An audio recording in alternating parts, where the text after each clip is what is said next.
So I've had these Nike Pegasus Turbo 2s for over a year now, and I thought I'd give some thoughts on how they're shaping up after a year of fairly casual running until more recently where I've been running far more.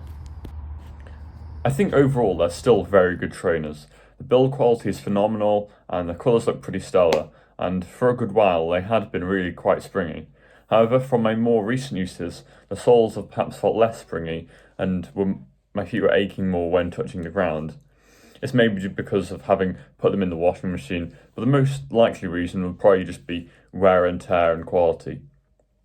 Also, I seem to be getting blisters from running, but whether this is from the shoes or not, it's not 100% clear.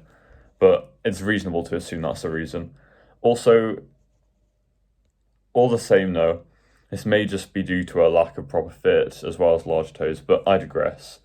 It's hard to pinpoint issues, but regardless, the shoes aren't at all bad. In fact, they're amazing. They, for me, were well worth the price. The build, the design were all top notch, except perhaps there were a few things that made it not perfect.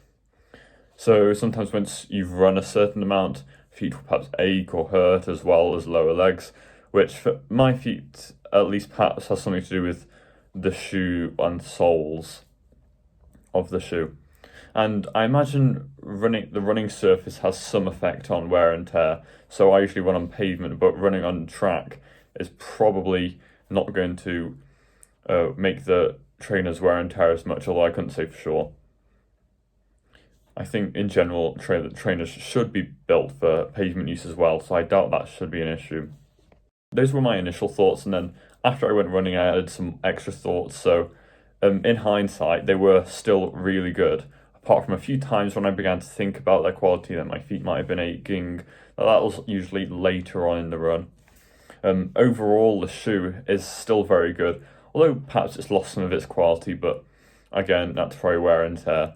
I generally feel like it's easier to talk about negatives, so it might seem like I'm complaining too much, but I'm just giving some brief thoughts on the shoe after having them for over a year, and talking about some of the downsides.